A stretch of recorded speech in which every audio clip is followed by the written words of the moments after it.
Assalamualaikum warahmatullahi wabarakatuh. Semoga keberadaan kita yang terpilih oleh Allah berada di sini di tengah kesibukan beraktivitas memberikan keberkahan lebih kepada kita semua dan mengantarkan kita pada kebahagiaan yang menyukseskan. Itulah kuncinya kenapa di setiap pembuka itu seringkali ada keluar kata Alhamdulillah. Jadi secara psikologi ketika diteliti syukur itu lebih sering menghadirkan kebahagiaan. Nah sekarang yang kurang dalam kehidupan itu seringkali adalah kebahagiaan. Dan kebahagiaan itu diingatkan oleh Allah itu 5 kali dalam sehari. Karena seringkali capaian-capaian, target-target kehidupan kita yang kita kejar itu mungkin bisa didapati, tapi boleh jadi dari setiap hal yang didapatkan belum tentu itu bisa melahirkan kebahagiaan untuk kita. Nah, kesuksesan yang melahirkan kebahagiaan itu disebut dengan falah namanya. Falah. Jadi ada falah, ada fauz, ada fariha, farah. Oke? Ini fauz nih turunannya ada faiz, fauzan, faizin. Itu artinya sukses. Ya. Bekerja sukses misalnya, ya. Belajar sukses, berkarir sukses. Itu disebut dengan faz. Orangnya faiz. Fauzan, faizin. Pemiliknya. Jadi kalau ada yang namanya fauzan, faizin, faiz, faizah, itu artinya orang yang diharapkan sukses dalam aktivitasnya. Tapi kesuksesan itu belum tentu melahirkan ketenangan, kebahagiaan. Tenang, bahagia. Jika ada orang yang dia merasakan ketenangan, kebahagiaan, walaupun mungkin tidak sukses mencapai apa yang ia tempuh dalam karirnya. Dia punya bisnis, dia nggak sukses, tapi perasaan bahagia aja, tenang aja gitu, ya. Dia belajar, IPK pengen 4, jatuhnya 3,2 misalnya. Nggak nyampe, tapi tenang aja.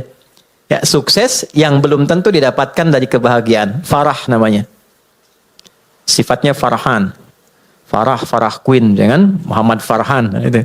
Ya, orang yang diharapkan bahagia dalam hidupnya. Walaupun belum tentu sukses. Oke, pilih mana? Kaya tapi gelisah atau miskin tapi tenang? Kaya tapi tenang, oke. Ya, ya, yang malu-malu jawab pengen sebetulnya kan. Oke, nah Allah tuh maha tahu. Jadi nggak harus ditanya, Allah tuh maha tahu. Sebelum dijawab sudah diharapan, sebelum mimpi sudah dibangunkan. Makanya Allah bangunkan kita dari mimpi, naikkan harapan jadi kenyataan. Diingatkanlah 5 kali dalam sehari, ya kan? Padahal mandi aja 2 kali kan. Makan 3 kali. Tapi untuk sukses dan bahagia 5 kali diingetin. Gabungan 2 ini disebut falah namanya. Dan ini, pengingat ini, 5 kali ini tidak pernah berhenti dalam 24 jam. Diperdengarkan di telinga kita. Telinga bahasa Arabnya itu udhun. Jamaknya karena banyak yang punya telinga dijamakkan adhan. Adhan. Kenapa adzan disebut adzan? Karena inilah satu-satunya panggilan di muka bumi yang didengar oleh orang yang masih punya telinga dan pendengaran. Itulah rahasianya kenapa waktu adzan itu ada perbedaan di setiap tempat. Coba, kita sekarang di Tanah Kusir misalnya kan? Geser dikit Tanah Abang. Beda kan waktunya kan? Terus Tanah Abang yang di Jakarta dengan Tanah Abang yang di Palembang beda waktu kan? Palembang ada Tanah Abang juga kan? Ada, beda. Terus, kalau kita riset, itu semua tempat di bumi, waktunya memiliki waktu khusus untuk adzan. Setiap tempat berbeda, karena Allah menginginkan lafaz adzan terdengar selama 24 jam di semua tempat. Dan cuma ini, di mana ada agama yang punya panggilan kesuksesan, kebahagiaan, panggilan ritual, intelektual, fisikal sekaligus, diingatkan 24 jam dalam sehari. Dan ini pasti bukan buatan manusia. Karena nggak ada satupun manusia membuat sebuah panggilan seperti ini. Mustahil. Nah ini menunjukkan satu-satunya kebenaran risalah Islam. Tapi poinnya adalah substansinya bukan karena azannya. Allahu Akbar, oh sholat nih. Ya. Poinnya bukan itunya, sholat itu wasilahnya. Dari kata silah, terkoneksi dengan kuat, yang tak terpisahkan. Kita kumpul sekarang, sifatnya disebut silah. Substansinya rahmat, kasih sayang, berbagi, ya. Digabungkan silah dengan rahmat jadi silaturahim. Silah itu artinya hubungan pertemuan yang menghubungkan sifat kasih yang dalam sehingga ketika berpisah itu masih ingat, bukan saat kumpul. Ya, Mas Dude ketemu Mas Baim sekarang, nyapa, senyum, wajar orangnya ada. Itu belum silaturahim.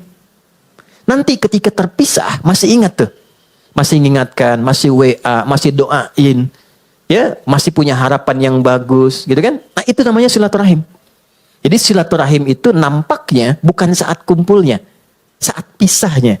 Nah, pertemuan ini melatih kita mengeluarkan aura-aura kebaikan yang terbawa saat kita berpisah. Itu poinnya. Ibadah yang melatih kita terkoneksi dengan Tuhan, dengan Allah, yang ketika kita selesai ibadah itu masih terhubung dan ingat dengan semua petunjuknya, itu disebut sholat namanya. Dari kata silah. Di sholat itu adalah wasilah untuk mengoneksikan kita dengan Allah yang punya segalanya. Yang punya akses Allah. Yang punya rizki Allah. Yang punya kelapangan Allah. Yang punya solusi Allah. Itulah yang menjadikan fitrah kita menyebut namanya saat punya kesulitan kan. Oke, saya sulit, saya telepon si fulan.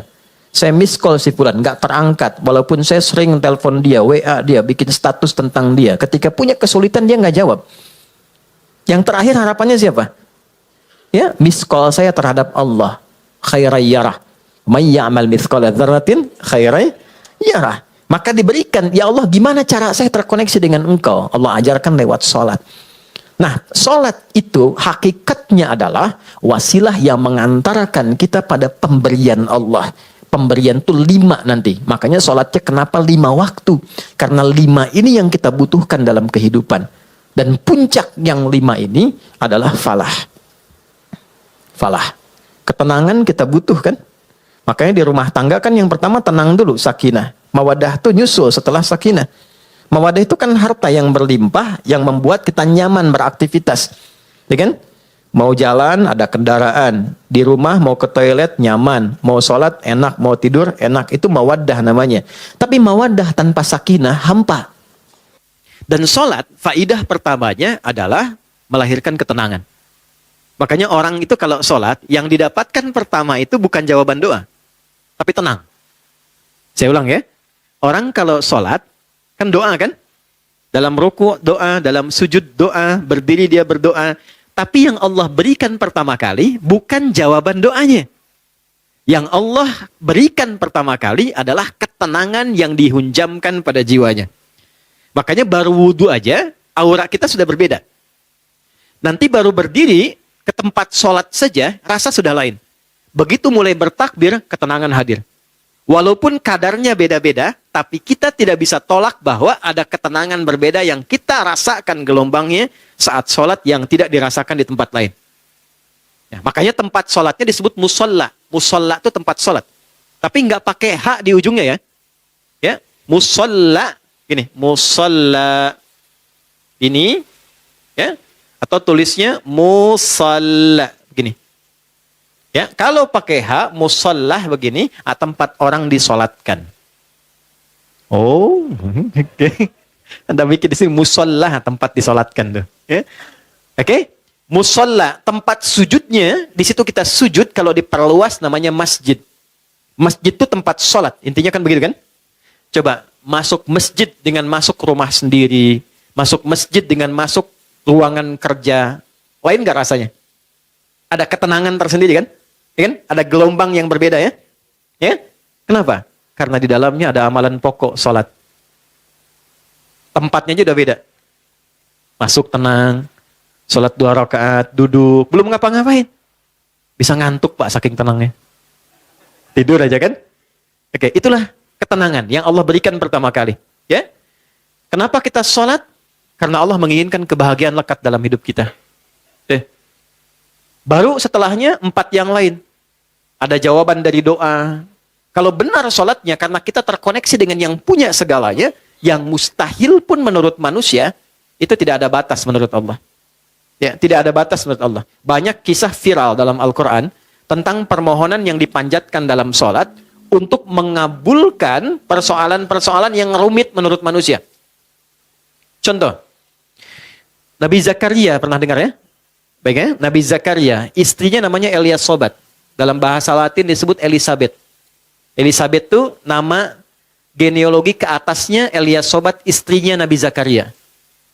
Adiknya dari Hannah. Hannah itu istrinya Imran.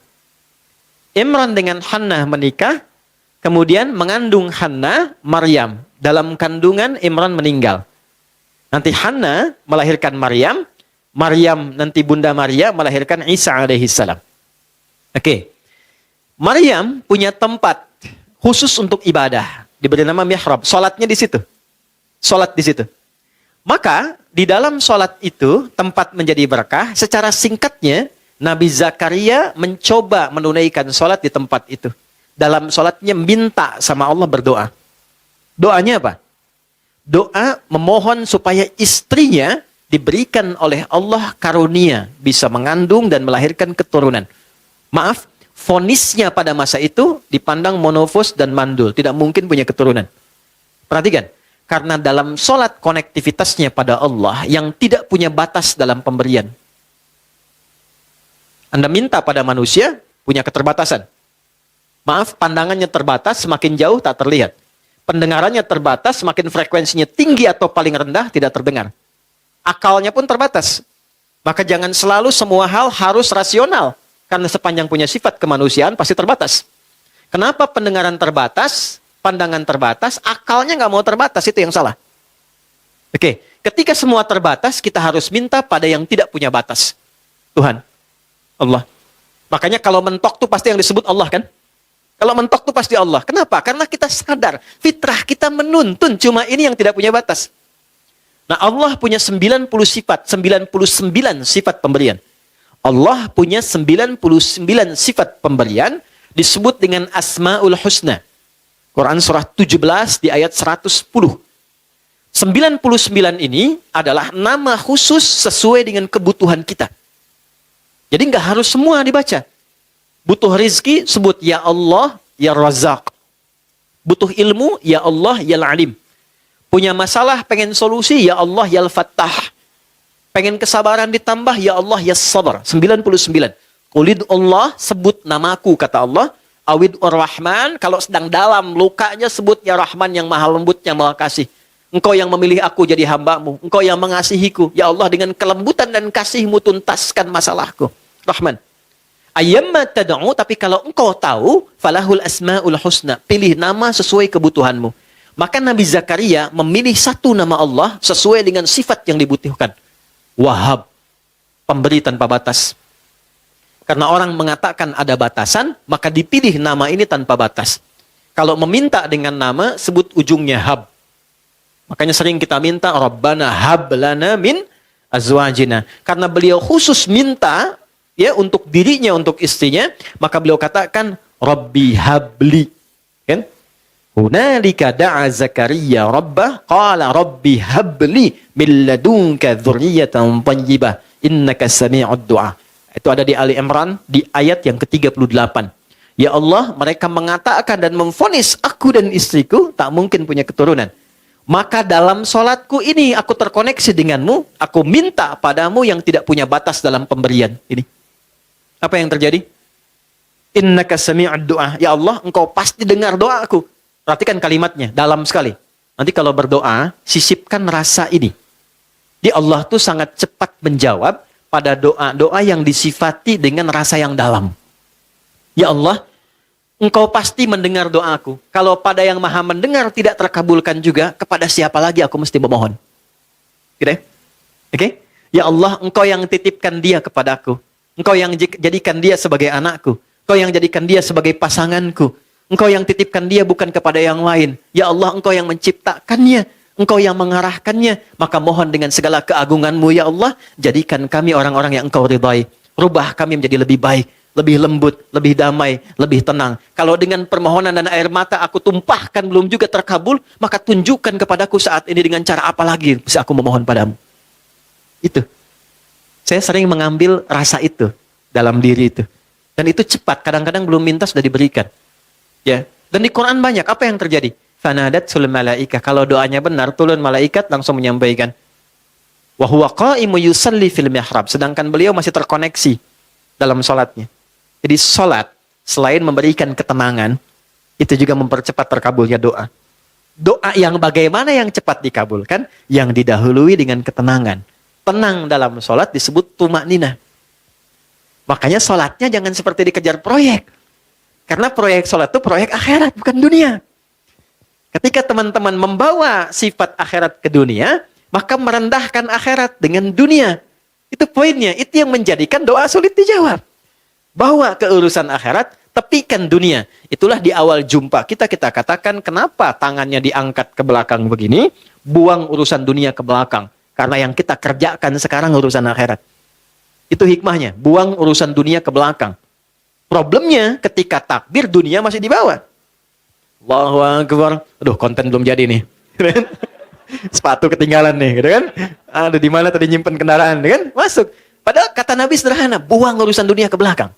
Ya, angkat tangannya, buang urusan dunia ke belakang, pasrahkan kepada Allah. Lipat tangan begini, ya kan? Kan sudah kita belajar ini ya. Yang baru bergabung, teman-teman izin tidak bermaksud untuk mengajari, mengingatkan lihat tayangan sebelumnya. Kenapa kiri didahulukan daripada kanan? Sudah kita bahas. Kiri gambaran hal yang kadang-kadang divisualisasikan atau digambarkan hal yang kurang baik. Aliran kiri, tangan kiri, pekerjaan kiri kadang kurang bagus kan ya gambarannya. Maka kanan gambaran yang baik. Asal sholat itu asalnya begini. Tidak bersedekap. Terjadilah satu peristiwa, seseorang pernah berbuat salah. Kesalahannya fatal. Lalu ia datang mengadu pada Nabi untuk konsultasi. Ya Nabi, hukum saya sekarang daripada saya malu dihukum Allah di akhirat. Sahabat itu dulu begitu. Saya pengen selesai di dunia, nggak mau dibuka di akhirat. Karena kalau di dunia ditutup, viral di akhirat itu lebih banyak. Semua dibuka kan? Semua. Sekarang mau ditutup bagaimana? Yang tahu mungkin kita pribadi, teman dekat. Tapi di akhirat semua tahu. Oh gitu Adi Hidayat. Kelihatannya baik. Tapi dibuka satu-satu. Diperlihatkan. Ya, yang baik, yang buruk dibuka. Makanya visi sahabat, saya tidak mau di akhirat dibuka karena viralnya makin luas. Pengen diselesaikan di dunia. Jadi ketika Nabi akan sholat, datanglah orang sahabat ini, tidak disebutkan namanya. Kalau tidak disebutkan, perhatikan rumusnya ya, di tafsir, Quran dan hadis, kalau ada kejadian, tidak disebutkan siapa orangnya, kapan kejadiannya, tapi viral perbuatannya, ini ingin menunjukkan kesan bahwa perbuatan itu akan berpotensi lagi terjadi di masa depan dengan sosok yang berbeda, tapi dengan substansi yang serupa. Ya. Dia berbuat salah, kita pernah salah nggak? Pernah. Ya? Ada orang dulu gibah. Pernah gibah nggak orang sekarang? Bahasa sekarangnya gosip. Kan? Oke. Mencela dulu ada. Sekarang ada nggak yang mencela? Ada. Tapi kan nggak disebutkan siapa dulu yang pernah mencela. Artinya celaan itu akan terjadi lagi di masa depan. Ya, masalah dengan kawan. Masalah dengan tetangga. Masalah suami istri. Masalah dengan anak. Masalah dengan ibu mertua. Nggak pernah disebutkan siapa tokohnya. Tapi suratnya ada, ayatnya ada. Untuk memberikan kesan kalau terjadi, begini cara menyelesaikannya. Maka dia katakan, ya Rasulullah, hukum saya salah. Hukum saya salah. Tibalah waktu sholat. Kata Nabi, kita sholat dulu, nanti habis sholat, baru kita selesaikan. Maka saat sholat itulah turun Quran surah ke-11, Hud. Ayat 114. Aqimis sholata tarafain nahar, wa zulafam minal lail. Perhatikan, ini indahnya. Innal hasanati yudhibnas sayyi'at. Tunaikan sholat, jangan tinggal. Tunaikan sholat, jangan pernah tinggal. Yang 5 waktu itu. Apa yang dahsyat dalam sholat itu? Allah lompat dulu untuk menghibur hati kita. Nggak ada orang yang tidak pernah salah, kata Allah. Ya, kecuali Nabi Rasul yang dijaga dari kesalahan. Namanya maksum. Di sepanjang bukan Nabi, sepanjang bukan Rasul, pasti salah. Jadi percuma menuntut seseorang itu untuk selalu benar. Karena sifat manusia pasti salah. Ya, kita turunkan babnya ya. Ya, sambil contoh. Kami baru pulang dari Mekah, dari Madinah. Terus kita belajar tuh di pelataran Masjid Nabawi, Masjidil Haram. Saya tarik sedikit aja ya. Tarik sedikit aja. Nabi itu mengajarkan fikih parenting dengan keluarganya, itu begitu indah. Nggak ada ketegangan, nggak ada kegaduhan, dan rata-rata canda. Makanya saya ngobrol dengan beberapa teman, saya bilang, kenapa sekarang kalau orang belajar parenting serius banget? Bawaannya tegang melulu gitu. Ini kewajiban suami, ini kewajiban istri, ini neraka, ini surga. Padahal yang ditampilkan oleh Nabi, kebanyakan 85%-nya itu canda semua. Karena memang kehidupan rumah tangga itu kehidupan bercanda. Laibun walahun. Canda. Saya teman-teman, kalau di rumah, itu seriusnya sama istri dan anak cuma dalam 3 hal. Sholat, Quran, kedua jangan maksiat. Jangan bohong, 1. Itu. Yang lainnya, turunan-turunannya. Lebihnya canda. Anda boleh tanya sama istri saya. Kalau beliau tanya, istri saya tanya, pasti saya plesetin canda semua. Canda semua. Anak-anak canda semua. Itu semua canda. Kenapa? Karena kehidupan rumah tangga itu nggak serius-serius amat. Karena si amat pun tidak serius. Banyaknya canda. Contoh gini. Istri Nabi ada berapa? 9. Ada yang lain? Jangan khawatir ya, saya nggak bahas bab poligami ya, tenang aja. Oke ya. Si Nabi 9 yang berkehidupan, 11 dengan beliau, 1 yang milkul yamin, ya. Pembahasan detailnya nanti. Singkatnya begini. Dari sekian itu kenapa Nabi diizinkan menikah lebih daripada 4 istri? Kenapa diizinkan? Saya sering sampaikan. Maaf, ini rahasianya teman-teman. Karena seluruh istri Nabi itu mewakili semua karakter perempuan di muka bumi. Itu rahasianya. Jadi nanti ada yang suka mengajar, suka belajar dan mengajar, ikuti Sayyidah Aisyah. Ada yang suka fashion, ada perempuan suka fashion ada. Nanti modelnya Sayyidah Zainab. Ada yang suka bikin kue. Itu Sayyidah Saudah binti Zam'ah. Yang bikin kue ini usianya udah 70 tahun ke atas. Sepuh. Tapi nggak pernah Nabi masuk ke rumah beliau, ke kamar Sayyidah Saudah itu di samping Sayyidah Aisyah. Jadi kalau ini yang kubah hijau itu di atas ya. Kubah hijau ke bawah kan ada kamar ya. Di kamar Sayyidah Aisyah, ini kamar Saudah binti Zam'ah. Sayyidah Saudah binti Zam'ah. Ini sudah sepuh. Hobinya bikin makanan. Nabi pulang, sedang bikin adonan tepung. Itu tepung adonannya dicolek oleh Nabi, kemudian dicolekkan di kedingnya dan ketawa bersama. Kalau bahasa kita tuh panggil sayang. Sayang apa kabar? Gede, masih ketawa. Ya, kapan kakek nenek kita tuh panggil sayang pada pasangannya tuh? Anda bisa kebayang nggak? Jadi semua masuk ke rumah itu semua hiburan. Ada istri Nabi yang senang curhat, ada. Kalau ke rumah tuh cerita, kan? Ada hadis di Al-Bukhari panjang banget. Panjangnya itu cuma satu intinya. Suami mendengar curhat istri. Dan gak pernah dipotong. Didengar aja. Karena tahu 8 jam ditinggal, 12 jam ditinggal itu pasti ada sesuatu yang dipendam. Jadi Nabi selesaikan dengan mendengar aja. Gak pernah dipotong. Dengerin ya terus.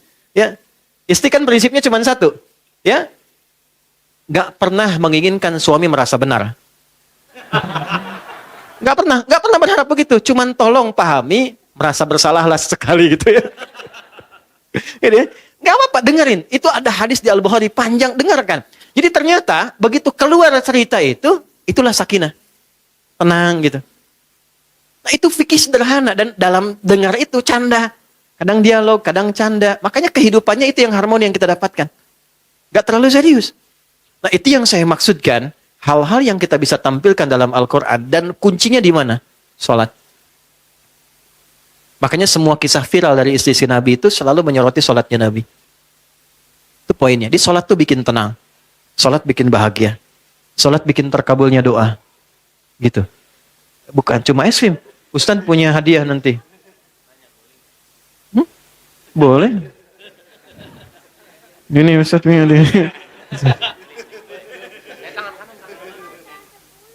Oh, ada. Nih. Bulan nanti sama matahari sekalian. Ya.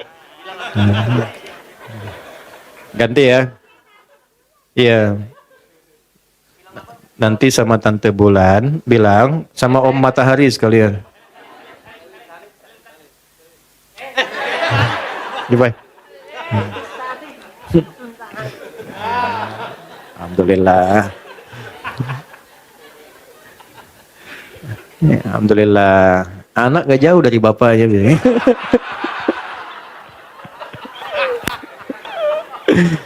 Insyaallah baik. Saya senang anak-anak. Sangat-sangat senang. Jadi saya tuh nggak pernah komplain tentang anak-anak. Apa aja, kalau di kajian ada ini, nggak marah saya. Apa? Karena mereka belajarnya di situ. Itu poinnya. Tolong jangan marah sama anak. Pesan saya, jangan marah sama anak. Sederhana, karena mereka belum dihisab. Anda dihisab. Kan tidak lucu yang dihisab marah pada yang belum dihisab. Ya kan? Anak tuh kalau salah, Allah nggak marah karena dia sedang belajar. Jelas? Masa Allah yang Tuhan tidak marah pada yang tidak dihisab? Kita yang bukan Tuhan marah pada yang tidak dihisab dan kita dihisab. Gitu. Jadi kalau anak itu ada sesuatu yang berbeda, yang pertama dilakukan istighfar dulu. Karena anak hanya mendengar dan melihat apa yang dia lihat dan dia dengar. Lalu setelah itu mohonkan kepada Allah kebaikan. Biasanya kalau orang tua itu sudah memulai dengan kebaikan, itu langsung anak tanpa diminta jadi baik. Itu rumus. Jadi kalau pengen anak itu soleh, kuncinya satu. Orang tuanya memperbaiki diri menjadi baik. Itu langsung gak diminta jadi baik. Itu udah pasti. Rumusnya udah begitu. Ayatnya banyak di Quran. Ya. Naik sini lagi. Nah ini sholat. Jadi sholat yang baik membuat kita lebih tenang. Sholat yang baik membuat kita lebih enak berdoa. Sholat yang baik membuat kita, nah ini yang terakhir, lebih dekat pada kesuksesan dan kebahagiaan. Nanti dua lagi kita simpan jauh-jauh, karena topik kita bukan di situ saat ini. Kumpulan dari semua itu akumulasinya disebut dengan falah. Ini yang diperdengarkan 5 kali dalam sehari. Jadi ketika muadzin memperdengarkan hayya 'alas shalah, hayya 'alas shalah, Anda tanya kenapa sih mesti salat? Itu sebelum bertanya, Allah langsung jawab lewat suara muadzin itu. Hayya 'alal falah. Supaya engkau bahagia. Supaya engkau sukses. Supaya engkau tenang hidupnya. Di kehidupan pribadimu, rumah tanggamu, di kehidupan sosialmu, pekerjaanmu. Teman-teman kalau mau cek, keluarkan semua ayat Quran tentang sholat. Semua problemnya tuntas di atas hamparan sajadah. Ya, teman-teman yang perempuan pernah dengar Nabi Yakub nggak? Masalahnya dengan anak kan? 12 anak, kasus Yusuf kan? Itu ditumpahkannya di mana? Lihat Quran surah 12 ayat 86 itu. Di atas sajadah. Innama ashku bathi wa huzni ilallah. Aku tuh kalau punya masalah sedikit pun, yang aku tumpahkan, curhatnya, share-nya, tumpahkan di atas sajadahku, kata Nabi Yakub alaihissalam. Jadi begitu ditumpahkan, minimal ketenangan ada, walaupun solusi belum datang. Gak percaya silakan ya, punya proyek misalnya kan, belum jadi nih, ada tantangan, ada problem, bawa lewat sholat, tumpahkan di atas sajadah. Begitu keluar air mata, ketenangan tiba. Ini tenang itu mahal, walaupun proyeknya belum tuntas, tapi ketenangan ada. Nah, dengan tenang itu ada kejernihan berpikir, kadang-kadang muncul ide baru dengan proyek yang baru yang menutup apa yang telah kita resapi sebelumnya. Ya. Di rumah tangga juga begitu. Kalau ada masalah, curhatnya Allah sudah bentangkan di Quran. Curhatkan kepadaku. Itu bahasa Quran. Karena yang paling aman itu yang ini. Yang menguasai kita. Tumpahkan ke sini. Minimal kalau belum datang solusi, ada ketenangan. Jadi lebih damai. Nanti kalau sudah damai, ditutup masalahnya dengan kita, walaupun belum selesai dengan orang lain. Tapi kita sudah tenang. Jadi kalau muncul masalah baru, sudah ada perisainya. Sudah tenang, sudah enak, sudah damai. Nanti solusi pelan-pelan akan dituntun. Jelas? Halo, kenapa sedih begini? Naik ya? Nah, ini poinnya. Nah, pertanyaannya adalah, apakah semua orang yang sholat sudah mendapatkan poin ini? Dulu orang sholat dengan gerakan yang sama, bacaan yang sama, nabi yang sama, bacaan-bacaan ayat dan surat yang sama, mereka meraih apa yang dijanjikan oleh Allah dari semua manfaat sholat. Kita punya gerakan yang serupa, bacaan yang sama, Qur'annya sama, nabinya sama, hadisnya sama. Kenapa? Standar yang telah Allah tetapkan dalam Quran belum maksimal kita raih. Cuma 2 jawabannya seperti yang pernah kita ulas. 1, ini bahasa Quran. Kebanyakan orang yang sholat, 1, ini bahasa Quran, boleh jadi belum khusyuk dalam sholatnya. 2, boleh jadi sebagian dari orang yang sholat itu, ini poinnya, tidak paham, tidak mengerti apa yang dibaca dan dilakukan dalam sholatnya. Jadi hanya formalitas secara fikih saja. Fikih itu gini, fikih itu menggugurkan kewajiban. Jadi tidak ada tuntutan mesti paham dalam sholat. Kalau kita bacakan benar secara rukun, Benar kemudian secara panduan awal sampai akhir keguguran dari kewajiban selesai. Artinya kewajiban selesai ditunaikan. Nggak ada dosa. Tapi kalau kita paham kenapa mesti takbir, kenapa kakinya begini, kenapa tangannya begini, kenapa doanya ini, nanti dapat tambahan keberkahan namanya. Namanya hikmah. Hikmah dari sholat itulah yang menuntun kita mendapatkan poin-poin tadi.